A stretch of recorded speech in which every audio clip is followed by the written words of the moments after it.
문대원의 위클리 매거진.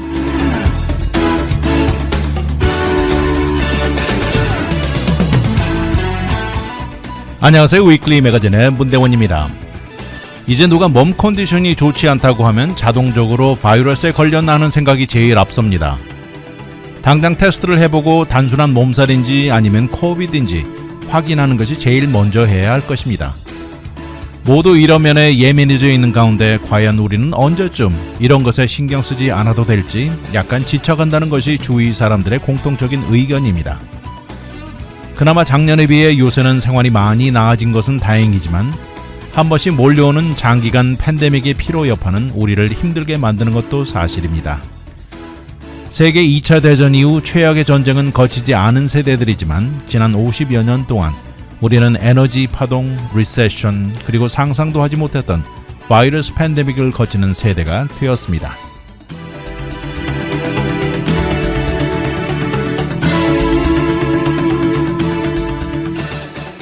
오늘의 토픽은 재택근무 인생, 젊은 세대들의 외식 패턴, 도로와 인종차별, 제일 어려운 식당 업계, 그리고 미스캐리지입니다.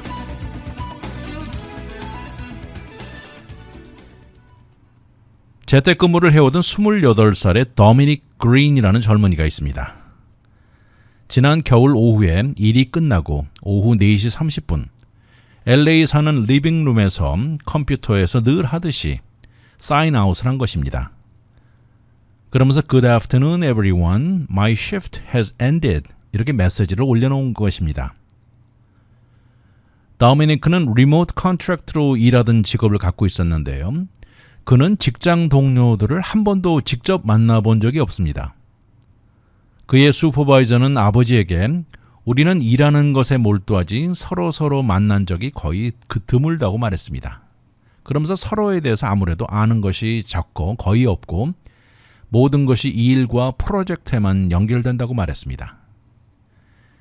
이제 코비드 팬데믹이 3년째 접어들었고요. 지난 2020년 더미니크는 대학 클래스는 리모트로 변했고 그때 당시 2021년 6월에는 졸업식도 자동차로 드라이브-스루 형식으로 이루어졌습니다. 졸업 후 이어지는 잡 인터뷰 역시 100% 비디오를 통해서 이루어졌고요. 이렇게 해서 LA로 이사온 더미니크는 싱글에 혼자 살았습니다. 그러면서 지난 9월부터 전염병 전문 에피데미올로지스트로 일을 시작했습니다. 그러면서 그도 그때 당시 41%의 화이트컬러 워커들이 재택근무로 옮겨지던 것의 일원이 된 것입니다.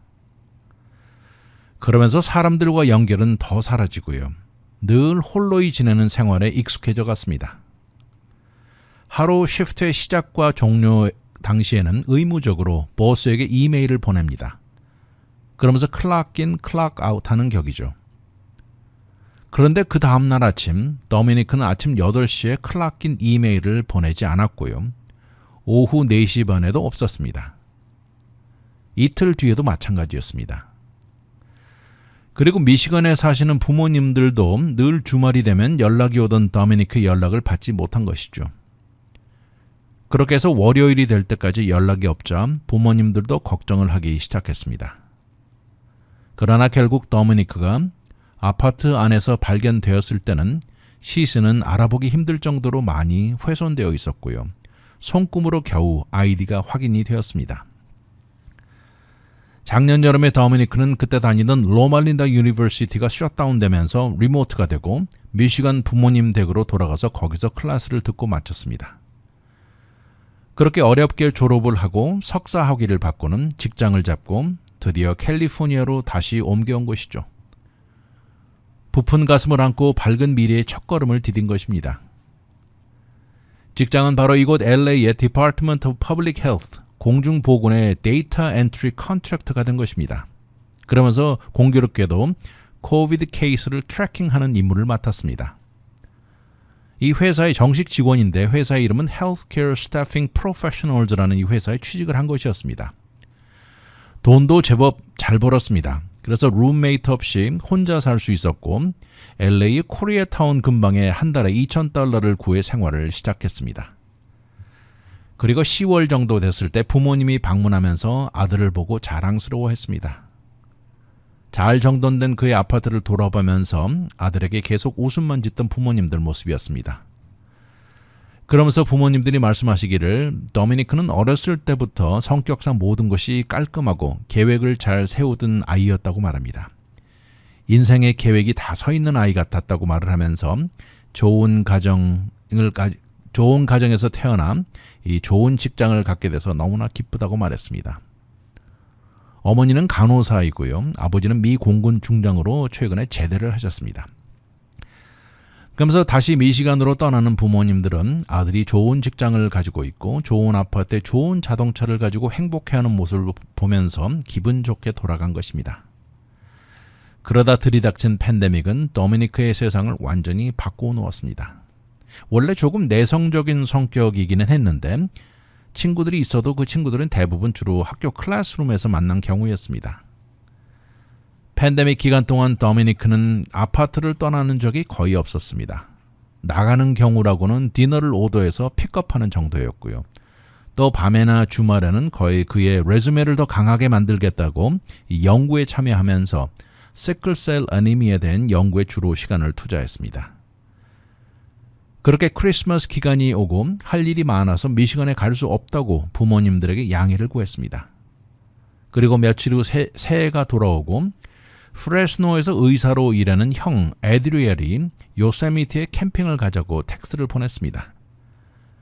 그러나 도미니크는 현재 프로젝트를 마치는 것이 중요하다고 다음을 기약했습니다.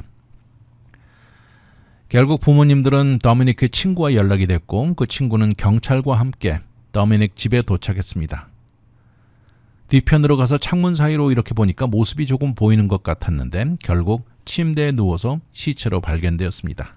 그리고 이 시신은 보기 힘들 정도로 망가져 있었습니다. 결국 아들의 남은 물건을 챙기려 부모님들은 다시 캘리포니아로 돌아왔습니다. 아들의 옷가지와 소유품들을 챙기면서 눈물이 멈추지 않았고요. 옷 외에도 커피 머그, 또 새로 산 자전거 이런 것들을 보면서 부모님들은 그의 마지막 순간들이 어땠을지 상상해 보려 안간힘을 썼습니다. 냉장고를 열어보니 그 안에 먹다 남은 치포틀레 브리또가 마음을 찢었습니다. 또 엑스박스 옆에는 게임 컨트롤러가 도착한 날짜도 그날 도착한 것이었습니다. 아들은 치포틀레와 게임하는 것을 아주 좋아했다고 말합니다. 그러나 풀리지 않는 미스터리는 상당히 많습니다. 밖에 잘 나가지도 않는 사람이 최근에 옷을 $2,000 상당의 새로운 옷을 몇 박스가 도착한 것이 있었고요.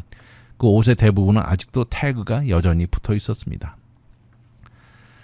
그렇게 이어진 장례식에서 결국 관을 열지 않기로 결정을 했고요. 부모님과 형, 또 여동생 제넬은 눈물을 멈출 수 없었습니다. 그 옆에는 실제 크기와 같은 사이즈의 도미니크 카드보드가 웃음을 크게 짓고 서 있었습니다. 도미니크가 사망하고 넉 달이 지난 5월에 가족은 부검 결과를 받았습니다. LA 카운티 메디컬 examiner는 자연사라고 말을 했는데요. 건강했지만 심장 근육에 문제가 있었다고 cardiomyopathy라고 써 있었습니다. 도미니크는 그날 마지막 날 수요일 저녁 일을 다 마치고 잠자려고 누웠다가 영원히 일어나지 못한 것입니다. 이번에 도미니크 일을 보면 많은 고등교육을 받은 프로페셔널 젊은이들에게 흔히 볼 수 있는 것이라고 전문가들이 말합니다. 인생은 주로 직장과 성취감에 어우러져 형성된다고 하고요. 학위를 받고 20대 나이로 매일같이 일개미처럼 일만 하는 것이라는 것이죠. 결혼도 미루고 자녀는 물론이고요. 경제적인 안정과 본인 성취의 모든 것을 투자하는 모습입니다. 오늘날 재택근무를 하는 사람 중 60% 이상이 주로 집에서 일하고 모든 것이 집안에서 이루어집니다.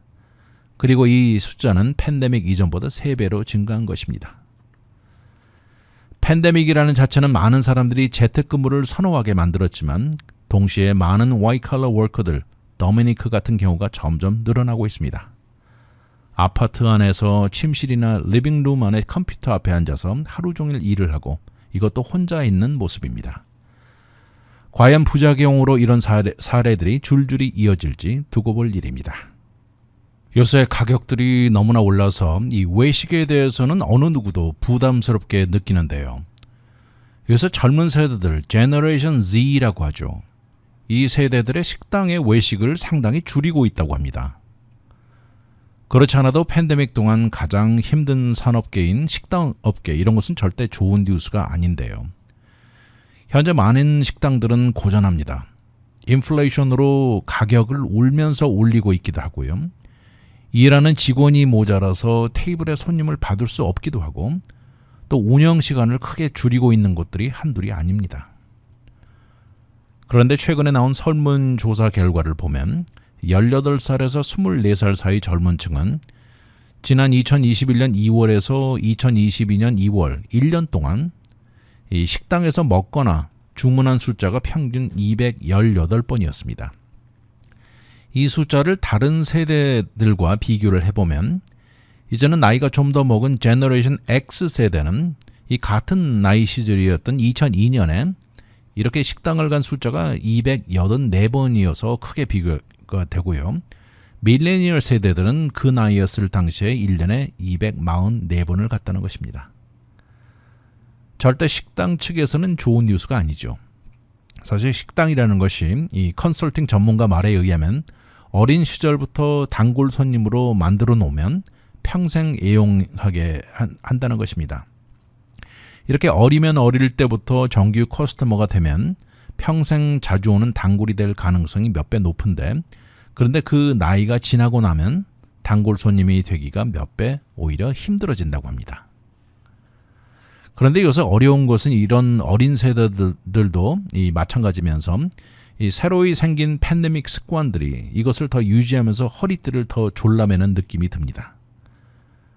이런 것에 대응하기 위해서 식당 측에서는 로열티 프로그램이나 앱을 이용하고 있는데, 더 나아가서 가격을 낮추는 것도 생기고 있습니다. 다른 세대들도 마찬가지겠습니다만 젊은 층의 요새 상당수가 여전히 오피스에 나가지 않고 원격으로 일을 하면서 예전처럼 매일같이 출퇴근이 확실하지 않은 환경에 삽니다. 그러다 보니까 식당에서 외식 수요는 줄어들 수밖에 없죠. 또 많은 경우 지난 2년 반 동안 팬데믹 동안 집에서 간단히 조리해 먹는 습관이 자리를 잡았고, 이제는 제법 굳어져 버려가지고 외식 숫자가 줄어들었죠. 거기다 인플레이션, 가솔린 가격, 주머니 사정 절대 좋지 않죠. 근데 젊은 세대들이 돈을 쓰는 것을 아끼지 않는 분야는 있습니다. 이들이 좋아하는 테크 분야 물건이라든지 의류 등 이런 것들은 지출이 상대적으로 높은데 외식비는 줄여가고 있습니다. 이런 어린 세대들은 스마트폰은 아마도 몸에 붙어나면서 태어난 세대라고 우스갯소리도 있는데요. 그러니 모든 것이 스마트폰에 연관된 방식으로 마케팅들이 이루어지고 있습니다.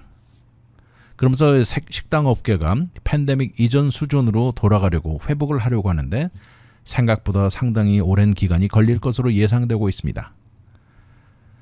그런데 이런 현실을 잘 알지만 일부 식당 업계는 더 불안해하면서 이런 돈 쓰는 습관이 영원히 변해버릴까봐 미래 세일에 우려를 하고 있습니다.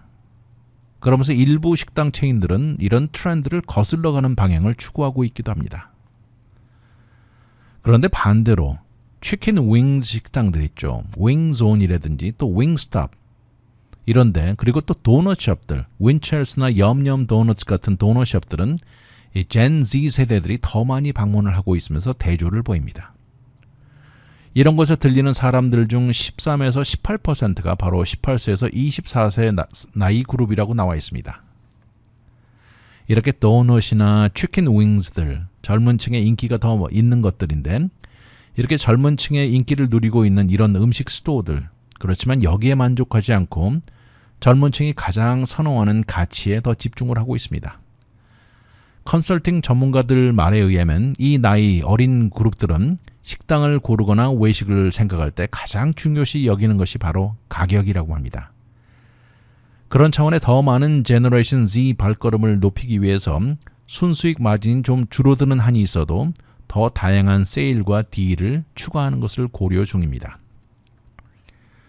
그런가 하면 다른 식당 체인점들은 다른 방법을 이용하기도 하는데요. 그 중에 대표적인 이름이 온라인 로열티 프로그램입니다. 이런 것들은 커스터머들의 선호도를 데이터로 분석하기에 도움을 주고요. 그 결과에 맞추어서 직접적인 마케팅을 공략하는 것이죠. 특히 젊은 층들 이런 로열티 프로그램을 아주 좋아합니다. 대표적인 곳이 맥도널드인데 모든 아이템을 살 때마다 포인트가 주어지죠. 그리고 이것을 모아서 치킨 샌드위치나 아이스크림을 얻게 해주는 이런 방식을 쓰고 있습니다. 또 파파이 치킨즈 역시 같은 종류로 이 포인트를 사용합니다. 치포틀레 역시 자동차까지 내놓고 커스터머들을 공략하고 있습니다. 이런 모든 식당 체인점들 이렇게 모인 포인트로 리워드 프로그램을 최대한 이용하고 있습니다. 그래서 그런지 맥도날드는 팬데믹 기간 동안 이런 소위 디지털 세일이 전체 20%까지 되면서 이것은 돈 액수로 따지면 100억 달러 수준이었습니다. 이런 대부분의 리워드 프로그램은 스마트폰의 앱을 통해서만 가능한 것이 대부분입니다. 이런 것을 두고 혁명적인 변화라고 식당업계 사람들은 말하고 있는데요. 앞에 말씀드린 대로 이런 디지털 세일은 이익도 좋지만 앞에 말씀드린 대로 커스터머들의 구매 데이터 수집이 더 중요하다고 합니다. 맥도날드 안에 들어와서 오더를 했는지 아니면 드라이브 스루로 오더했는지 모를 수도 있지만 만약 맥도날드 앱을 이용한다면 언제 커스터머가 들어와 주문을 했고 무엇을 오더했고 주로 무엇을 좋아하는지 다 알게 되는 것이죠. 결과적으로 커스터머를 더 잘 알게 되는 것입니다. 그러니 이런 사람에게 앞으로 마케팅하는데 한결 더 효율적으로 할 수 있는 것이죠. 이런 면에 제너레이션 Z는 그 이전 어느 세대들보다 모바일 스마트폰의 활발한 것을 적절하게 이용합니다.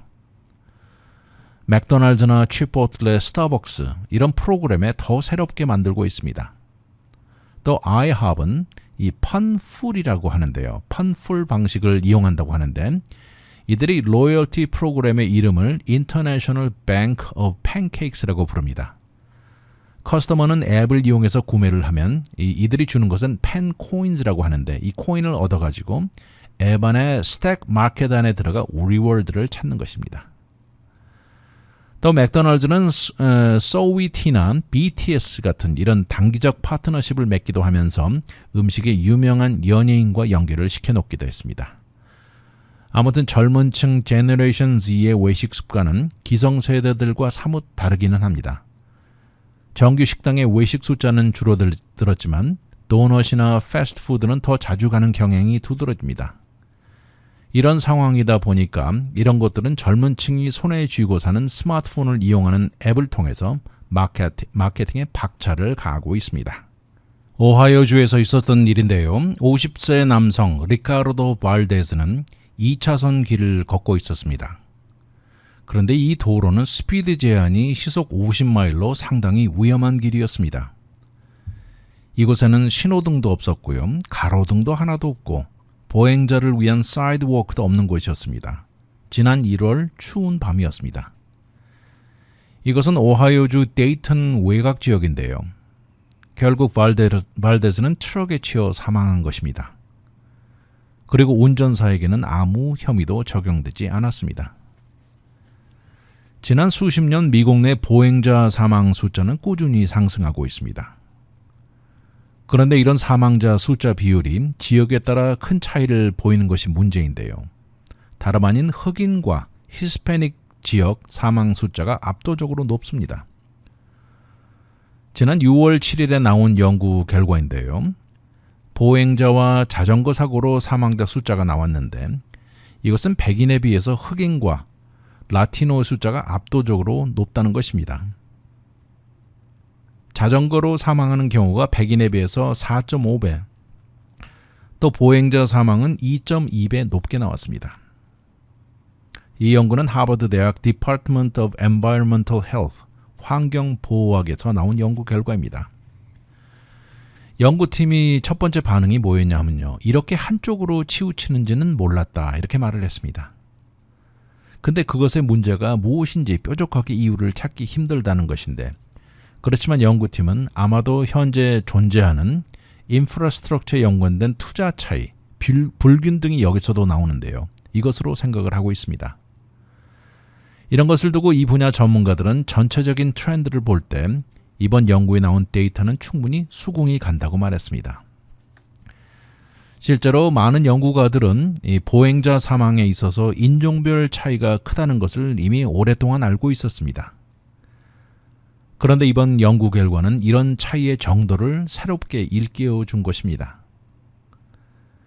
이번 연구의 공동 저자인 매튜 라이프만은 이전 연구들에서는 얼마나 자주 또 얼마나 긴 거리를 걷는지에 대한 것에는 집중하지 않았다고 지적을 했습니다.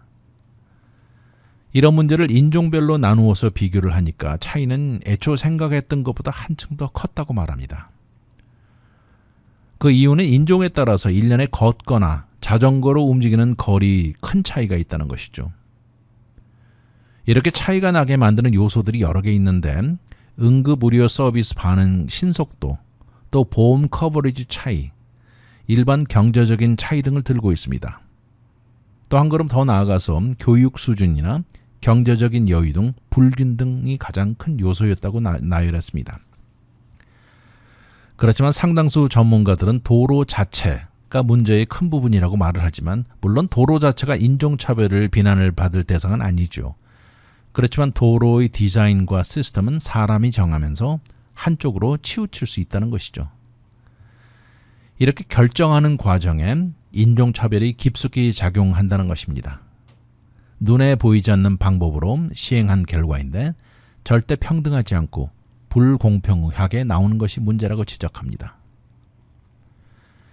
이런 문제의 시작은 수십 년 전부터 미국에서 아주 빠른 속도로 고속으로 달리는 자동차에 중점을 두면서 하이웨이가 폭발적으로 건설될 당시부터 시작됐습니다. 그러면서 많은 고속도로들은 보행자들에게 치명적으로 작용했습니다. 지난 1956년 Federal Aid Highway Act가 통과되면서 인터스테이트 하이웨이들이 4만 1000마일 이상 건설이 되고 자동차 여행을 현대화시켰습니다. 이러는 과정에 흑인과 라티노 커뮤니티들이 가장 큰 피해를 봤다고 나와 있는데요. 이렇게 새로 들어선 하이웨이들이 오랫동안 그 이전에 존재하던 커뮤니티들을 조그만 조각조각으로 나누어 버린 것입니다. 이런 좋은 예로 뉴올리언스 지역의 트레맨이라는 지역이 있고요. 또 세인폴의 란도, 달라스 지역의 리틀 멕시코를 들고 있습니다. 미국 내 도로를 디자인할 때, 디자인 차원에서 볼 때 가장 우선순위가 자동차를 어떻게 하면 가장 효율적으로 증가시키는 데 최고를 두고 있는데요. 그러다 보니까 이러는 과정에 보행자나 자전거를 타는 사람들은 가장 큰 희생을 당하는 것이죠. 이번에 나온 연구 결과를 보면 미국 내 보행자 사망에 있어서 레인이 여러 개가 되고 고속 스피드 도로상에서 가장 많이 나왔고요. 그런데 이런 도로들은 정말 인구 비율에 전혀 맞지 않게 흑인이나 소수민족, 저임금 커뮤니티를 주로 가르면서 지나가고 있고요. 그러니 비율에 전혀 맞지 않게 높은 보행자 사망 숫자가 이런 지역에서 나오는 것입니다. 결국 이유는 우리가 이런 고속도로들을 어디에 건설했는지에 연관이 있는 것인데 이런 위험한 도로들이 어떻게 건설되고 또 이것이 어떻게 메인테넌스가 되는지 이것도 위험도를 더 증가시키고 있습니다. 이런 지역은 도로 인프라스트럭처가 제대로 투자가 되지 않는 곳입니다. 그러다 보니까 보행자가 걷는 사이드워크나 크로스워크, 또 시그널들이 없는 것, 이런 것들이 다 많으면서 결국 정치적인 파워나 재정적인 뒷받침이 전혀 없는 이유입니다. 이런 좋은 예가 메릴랜드주에 가는 프린스 조지의 유니버시티 블루바드를 들고 있고요. 이곳은 6차선 고속도로인데 아주 활발한 이민자들 커뮤니티를 가로질러 갑니다. 그러다 보니까 도로 주위에는 양쪽으로 아파트먼트 빌딩들이 많고 식당들, 마켓, 로컬 스토어들로 나열되어 있는 곳입니다. 문제는 이쪽에서 반대편 쪽으로 건너가려면 거의 1마일 정도를 내려가야만 가능하게 디자인이 되어 있어서 주민들의 편리는 전혀 고려하지 않았다는 지적이죠. 이런 것을 두고 메릴랜드 주정부가 말하는 것은 단 하나입니다. 가장 많은 숫자의 자동차가 가장 빨리 움직일 수 있게 하는 것이었다고 하면서 그동안 살아왔던 사람들이 어떻게 되든 상관이 없다는 것이죠. 2009년에서 2017년 사이 이 하이웨이를 건너다 자동차에 친 사람이 138명이고요. 이 중에 8명이 사망했습니다. 이런 현실에 존재하는 인프라스트럭처를 뜯어 고치는 것이 절대 쉬운 일은 아니죠. 도로들이 모두 변해야 합니다. 새로운 자전거 레인이 생겨야 하고 더 넓은 보행자 레인, 또 다니는 자동차 숫자들도 줄어들어야 합니다. 한 걸음 더 나아가 도심지 디자인, 얼번 디자인 자체가 변해야 합니다. 더 많은 자동차가 더 빠르게 지나가는 것이 아니고 공공안전에 최고 중점을 두어야 하는 것이죠. 그러니 이런 차원의 로컬 정부들은 연방정부에서 내려온 재정을 할당해서 자동차 사고 사망률을 줄이는 데 투자해야 합니다. 특히 흑인이나 라티노 커뮤니티들이 하이웨이로 두 쪽으로 갈라지는 것 절대 용납되어서는 안 된다고 강조합니다. 결국 현명한 도로 계획은 이곳에 살지 않고 지나가는 운전자들도 안전하게 지나갈 수 있고 또 이곳에 살면서 걷고 자전거를 타는 주민들의 안전 등 모든 것이 감안되어야 하는 것이죠. 자동차 속도를 늦추고 빨간불에는 꼭 정지하는 것만으로도 보행자를 크게 보호할 것입니다. 그래서 스피드 카메라나 빨간불 모니터링 카메라들은 사거리에서 의무적으로 갖춰야 된다고 주장하고 있습니다. 어려운 팬데믹 가운데 지금 심각한 인플레이션으로 식당에 가보시면 다 아시죠. 식당 메뉴 가격은 엄청나게 뛰어올랐습니다. 이런 중간에 이 어려움을 극복하지 못하고 상당수의 식당이 주인이 바뀌는 것도 눈에 띄고요. 종업원들이 없어서 고생하는 식당도 한두 군데가 아닙니다. 테이블이 텅텅 비어 있어도 일하는 종업원이 없어서 커스터머를 앉히지 못하는 경우가 태반입니다. 현재 이렇게 뛰어오른 식당 가격에 이제 점심을 먹어도 $20는 기본이 된 현재 식당과 커스터머 모두 어려운 과정을 겪어가고 있습니다. 팬데믹 이전 수준과 비교하면 현재는 전체 6.1%가 줄어든 75만 명의 종업원이 줄어들었다고 하는데요. 이런 상황이다 보니까 식당에서 외식을 하고 느낀 커스터머들이 옐프에 올린 것을 보면 스텝이 부족하다는 것이 3배로 늘었습니다. 그러다 보니까 많은 커스터머들 비어있는 테이블이 있는데도 대기하면서 이런 것에 오래 기다려야 하는 게 익숙해지고 있습니다. 한 사람이 얘기를 합니다. 어제 갔던 식당에서 30분 기다린다는 말에 대기자 명단에 이름을 올려놓고 있었습니다. 근데 결국 앉았을 때는 1시간 뒤였습니다. 그렇게 해서 주문해서 음식이 나오는데 또다시 45분 이상이 걸린 것입니다. 이렇게 하고 식당을 나오면서 오늘 경험으로 더 이상 외식은 하고 싶지 않다는 생각만 굳어진다고 말합니다. 물론 일하는 사람들이 너무 안 되어 보였다고 말을 하지만 이렇게 절대적으로 모자란 사람 숫자에 아무리 열심히 일하려 해도 결과는 너무 뻔했다고 말합니다. 이런 이야기는 현재 전국적으로 어디서나 나오는 반복되는 현상입니다. 팬데믹이 시작되고 2년 반이 지나가도록 식당 산업계의 출혈은 가장 치명적이죠. 그런데 시간이 점점 길어지면 갈수록 식당 주인과 스태프진들은 거의 기진맥진해진 수준입니다. 기억나십니까? 처음 팬데믹이 선언되고 락다운이 막 선포될 당시 그때 수많은 요리하는 쿡들과 웨이트레스들 레이오프가 되었고 또 정부가 앞장서서 보조금을 풀었고 PPP 같은 것들이 종업원들을 유지할 수 있게 어느 정도 도와주었습니다. 그런데 현재까지 2년 넘게 100만 명 이상이 되는 미국인들을 사망시키고 수백만 명이 증상으로 고생을 했습니다. 이제는 점점 방역 지침이 다소 약해지면서 식당들 종업원 숫자는 회복되어 가고 있지만 식당업계는 팬데믹 이전에 비해서 여전히 75만여 명이 줄어들었다고 말을 합니다. 이런 현실이다 보니까 커스터머들도 이런 변화를 눈치채게 됩니다. 올해 첫 번째 4분기 들어서 이렇게 줄어든 식당 스태프진의 가장 큰 우려와 불만을 나타냈고요. 두 번째 불만은 길어진 대기 시간이었습니다. 뉴저지 병원에서 일하는 네브 라이트라는 남성은 코비드 이후에 우리가 식당에서 겪는 경험은 완전히 변했다고 합니다. 식당 산업계가 살아남기 위해서 많이 변할 수밖에 없는 것은 이해한다고 하는데 예전에는 이렇지 않았는데 너무 시간이 오래 걸리고 가격은 너무 치솟았지만 스텝이 부족하고 모든 것이 너무나 힘들어졌다고 말합니다. 소비자 만족도를 측정하는 American Consumer Index가 있는데요. 현재 커스터머들이 패스트푸드 식당에서 느끼는 불만감이 증가했습니다. 2021년과 비교했을 때 올해 100점 만점에 76으로 나왔는데 작년에는 이것이 78이었습니다. 느려진 스피드와 오더 정확도에서 큰 차이가 난다고 했고요. 그리고 식당의 청결도라든지 식당의 구조 면에서도 불만이 터져 나왔습니다.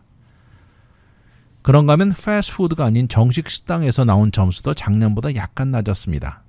100점 만점에 80점이 있는데 작년에 81점이었습니다. 다임 브랜드 애플비즈라는 식당은 5%가 떨어지고 이 올리브 가든은 4% 하락했고 버펄로 와일드 윙스는 3% 떨어졌습니다. 이런 불편한 경험은 작년부터 해오고 있다고 말하는 뉴저지의 또 다른 주민이 있는데요. 테레사 바이와일러 씨는 점점 식당 문 여는 시간도 줄어들고 있다고 말을 하고 기다리는 시간이 엄청나게 길게 변한 것을 두고 나는 64살이지만 현재 같은 이런 상황은 경험한 적이 없다고 말을 합니다. 모든 것이 너무 이상하게 변했다고 하면서 코비드는 전 세계를 영원히 변하게 만들었고 더 나쁘게 모든 것이 변했다고 말합니다. 물론 종업원 부족으로 허덕거리는 것이 절대 식당만 문제는 아닙니다. 항공기의 커스터머 불만은 팬데믹 이전보다 무려 4배나 증가했습니다. 또 호텔 운영 힐튼 월드와이드사 역시 이런 현재 커스터머들 사이의 서비스에 불만이 큽니다. 더 좋아지지 않고서는 경쟁에서 밀릴 것이라고 이 CEO 크리스토퍼 나세타가 말을 했는데 5월에 실적 발표에서 회사 차원의 다급한 응급 상황이라고 선언했습니다. 그런데 식당 산업계에서는 정말 최악의 상황이 변함없이 이어지고 있습니다. 스텝 부족이 가장 어려운 문제라고 하는데 인플레이션과 또 이어진 줄어든 세일을 극복하는데 어려움이 너무 많다고 합니다. 플로리다 지역과 노트 버지니아에서 8개 식당을 운영하는 알렉산더 레스토랑 그룹이 있는데요. 아주 다급한 모습을 보여줍니다. 도무지 모든 스텝진들 어디로 갔는지 알 수 없다고 말을 하면서요. 예전에 일했던 쿡이나 매니저들 연락처도 변하고 사라져 버렸다고 말합니다. 이제는 종업원을 구하는데 이 구하는 것에만 국한하지 않고 유지하는 데까지 총력을 가하고 있습니다. 종업원 구하는 데만 풀타임을 2명을 맡으면서 종업원들을 포섭하고 있습니다. 조건은 그 이전에 볼 수 없었던 높은 임금에 베네핏도 한층 더 주어진 패키지를 제공하고 있습니다. 현재 식당 상황을 분석하는 전문가들은 모든 식당 종업원들이 집으로 가져가는 실제 돈이 많아진 것은 아니라고 합니다. 실제로 베이스 액수는 올라갔을지 몰라도 팁을 받는 사람의 경우 현재 외식하는 많은 커스터머들이 불만이 많아지면서 놓고 가는 팁의 액수가 적어졌다는 것입니다. 결국 낮은 액수로 인해서 그래서 일을 그만두는 경우도 상당수가 된다는 것입니다. 결국 문제는 점점 더 힘들어져 이런 악순환만 지속되는 현실입니다. 불만족한 커스터머들이 불만 표시 중 하나로 팁을 적게 놓고 가는 경우가 태반이라고 하면서요. 이러다 보니까 세일도 줄어들고 종업원들에게 돌아가는 것 역시 줄어들게 돼 있습니다. 식당 비즈니스라는 것은 늘 종업원이 바뀔 때 이런 턴오버가 가장 치명적이라고 합니다. 그런데 이 팬데믹은 이 문제를 몇 배 더 어렵게 만들었습니다. 풀 서비스 식당과 사이즈가 큰 식당일수록 문제는 더 심각합니다. 스텝이 무려 11%나 줄어들었다는 식당도 있는데 이런 고전은 지속되고 있습니다. 에린 숄츠라는 여성 이야기입니다. 임신이 되었다는 소식에 엄청나게 기뻤습니다. 너무 흥분돼서 지붕에 올라가 소리를 지르고 싶었다고 말을 하는데요. 그때 당시 36살에 텍사스주 오스틴에 거주하면서 Her Personal Finance라는 회사를 운영하던 여성이었습니다. 그런데 불행히도 6주가 지난 다음에 그녀는 유산을 하고 만 것입니다. 흥분했고 그릇 기쁨은 오래가지 못했던 것이죠. 그런데 실제 알고 보면 유산의 비율은 은근히 자주 일어납니다.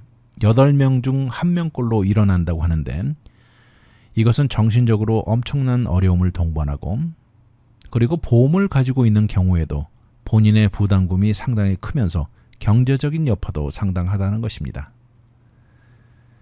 유산은 임신이 되고 첫 23주 동안 일어나는 것이라고 하는데 가장 흔히 나타나는 증상은 하혈입니다. 이 하혈이 지속적으로 일어난다면 의사 선생님을 꼭 찾아가야 합니다. 이것을 일으키는 이유는 다양하게 나열되어 있는데요. 그러나 정확한 이유는 잘 알아내지 못하는 경우가 대부분이라고 합니다. 한 가지 중요한 것은 본인이 무엇을 잘못해서 나온 결과는 절대 아니라는 것이죠. 많은 경우 베이비 크로모솜에 비정상인 이유가 있다고 하는데 이런 것은 유전자적인 이유이죠. 많은 경우에 유산의 예방이 가능하다고 합니다. 본인이 이런 가능성을 줄일 수 있다고 하는데 흡연자라면 이것을 중단하고 알코올, 약물 등은 특히 위험합니다. 또 임신 전에 건강한 체중 유지, 건강 다이어트도 모두 도움이 됩니다. 만약 유산인지 아닌지 알아보려면 병원으로 달려가 초음파로 알 수 있습니다. 그런데 이렇게 해서 유산이 진단이 되면 이것은 정신적으로 또 육체적으로 상당히 많은 고통을 가져옵니다. 이럴 때 많은 여성들이 죄책감, 쇼크, 분노까지 느낀다고 하는데요. 이런 것을 에린 씨도 겪었습니다. 그녀는 유산에 적용되는 높은 경제적인 부담이라든지 이런 것에 대해서 생각해 본 적이 없다고 합니다. 이런 경제적인 것에 있어서는 미처 준비되어 있지 않았습니다. 그러면서 본인의 이번의 이야기가 다른 여성들을 미리 준비된 상태이기를 희망한다고 말을 합니다. 지난 2021년 초에 유산이 되었을 때 담당 의사 선생님 조언에 따라서 DNC 프로시저를 결정했습니다. 이렇게 아웃페이션 센터에서 마치고 나서 그리고 나서 메디컬 빌이 $4,173가 나왔습니다. 그런데 이 빌도 그때 당시 받은 것이 아니고 거의 1년이 지난 올 5월에 받았습니다. 보험회사는 병원과 몇 달 동안 이런 커버리지를 두고 공방을 벌인 후 본인은 파이널 빌만 받았기 때문에 어떤 과정이 어떻게 거쳤는지 전혀 알 수가 없었습니다. 그런데 그녀는 작년 말에 또다시 두 번째 임신이 되었습니다. 그런데 불행히도 두 번째도 또 유산이 되었습니다. 이때 당시는 임신 기간이 조금 더 진행이 되어가지고 의사 선생님은 단연코 DNC 프로시저를 또 권유를 하게 됐습니다. 강력히 추천하면서 그 프로시저를 거쳤는데 첫 번째 프로시저로 인해서 보험의 1년 디덕터블이 해결이 되었기 때문에 그래서 이번에 두 번째는 본인 부담금이 첫 번째보다 덜했습니다. 그런데 만약 이것이 다음 해에 또 임신이 됐었다, 유산이 됐다면 부담금은 더 했을 것입니다. 두 번째 유산 이유라는 것으로 그 이후로 추가의 테스트가 오더되었고 본인 부담금은 $3,062로 결국 두 개를 다 합치면 거의 $10,000를 쓰게 된 것입니다. 그런데 다행히 에린 씨는 이 모든 과정에 컴플리케이션은 없었습니다. 그녀는 본인 회사를 직접 운영하는 사람이기 때문에 이 직장에서 일하는 사람이 아니라 하루빨리 복귀해서 매니저에게 이런저런 이유를 설명한 필요는 없었지만 그렇지 않은 경우 여성들은 이런 것도 상당한 스트레스라고 말합니다. 그러나 그녀의 일이 바쁘게 돌아가면서 유산 과정의 어려운 점을 잃어버리는데 도움이 되었다고는 말합니다. 또 거기다 본인이 하는 일이 늘 앉아서 하는 일이어서 다행이었다고 말을 하면서 만약 서서 일하는 직업이었다면 회복 기간을 더 가졌어야 할지도 모른다고 말합니다. 에린 씨와 남편은 그래도 한 번 더 시도해 보려는 마음을 먹고 마침내 2021년 중반 임신이 되었고요. 올해 여름에 건강한 아들을 출산했습니다. 그런데 이 포인트까지 오는데 들어간 비용은 상당히 높았다고 말을 하면서요.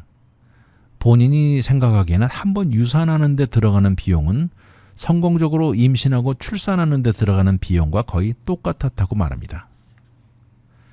그렇게 해서 그녀의 병원비 등 모든 경비를 합치면 매번 $5,000에서 $6,000 정도 들어간 것 같다고 말을 하고요. 이럴 때 건강한 아이를 얻었다면 모르지만 유산에도 똑같은 경제적인 부담이라고 말을 합니다. 그렇지만 에린 씨에게 들어간 비용 액수는 실제 다른 많은 여성들이 출산에 들어간 비용보다 훨씬 더 적다는 의견이 많습니다. 카이저 퍼머넌트가 최근에 내놓은 경비로는 여성이 임신해서 출산하고 그 이후 이어지는 조리까지 평균 비용이 19,000달러라고 나와 있습니다. 출산하는 데까지 생각도 못했던 과정을 거쳤지만 에린 씨와 남편은 추가의 아이를 더 낳을 계획을 가지고 있습니다. 에린 씨는 말을 합니다. 더 많이 낳고 싶다 이렇게 말을 하는데 그러나 동시에 새 엄마로서 배울 점이 너무 많다고 말합니다. 그녀의 경우 한 가지 다행인 것은요. 저축 자금을 상당히 가지고 있었던 경우입니다. 응급 상황에 사용할 여유가 있었다고 말을 하면서 한 6개월 정도는 버틸 수 있는 캐시 쿠션을 가지고 있는 것이 이렇게 요긴할 줄 이번에 알았다고 말을 합니다. 이렇게 캐시가 여유가 있으면서 우리에게 다양한 옵션을 주었다는 것이죠. 더욱이 이런 과정에 문제가 생기고 더 많은 컴플리케이션을 겪었다면 지출은 몇 배로 더 오를 수도 있기 때문이죠. 임신을 준비하면서 이런 저축금 너무 중요하다고 강조합니다. 물론 모든 사람들의 상황은 달라서 이런 것이 불가능한 경우도 있겠지만 너무나 다행이었다고 말합니다. 본인도 그랬고 많은 사람들이 유산에 대해서는 많이 얘기하지 않고 특히 이러는 과정에 얼마나 지출이 되었는지는 전혀 들어본 적이 없다고 합니다. 여성들에게 본인의 경험이 조금이라도 도움이 되었으면 좋겠다고 말을 합니다.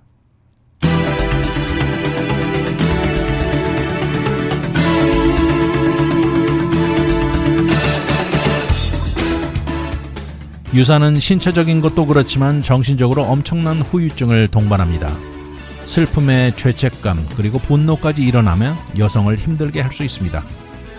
그런데 여기에 경제적인 부담 역시 만만치 않다는 것입니다. 유산 한번 겪고 나면 출산한 것처럼 지출이 따라온다는 것도 놀랍습니다. 유산의 정확한 이유는 모르지만 유산의 확률을 낮추기 위해서는 여성이 할 수 있는 것으로 흡연, 알코올, 심각한 스트레스 등을 모두 멀리하는 것입니다. 임신을 계획하시는 경우라면 건강한 생활 패턴에 건강한 음식 섭취 그리고 정기적인 운동으로 몸 관리야말로 제일 중요할 것입니다. 그리고 가능하다면 경제적인 쿠션이 문제가 발생했을 경우 한층 더 이겨나가는데 큰 힘이 될 것입니다. 위클리 매거진은 인터넷을 통해 다시 들을 수 있습니다. radiokorea.com에 들어와 다시 듣기를 누르시고 편안한 시간에 들으십시오. 또한 위클리 매거진을 유튜브에 들어와 RKTV 1540을 통해서도 들을 수 있습니다. 이 프로그램은 KBS, MBC, SBS, NGC, 라디오 코리아 등 14개 한국 방송 채널이 운영되는 디렉 유성 TV 제공입니다. 지금까지 위클리 매거진 진행의 문대원이었습니다. 감사합니다.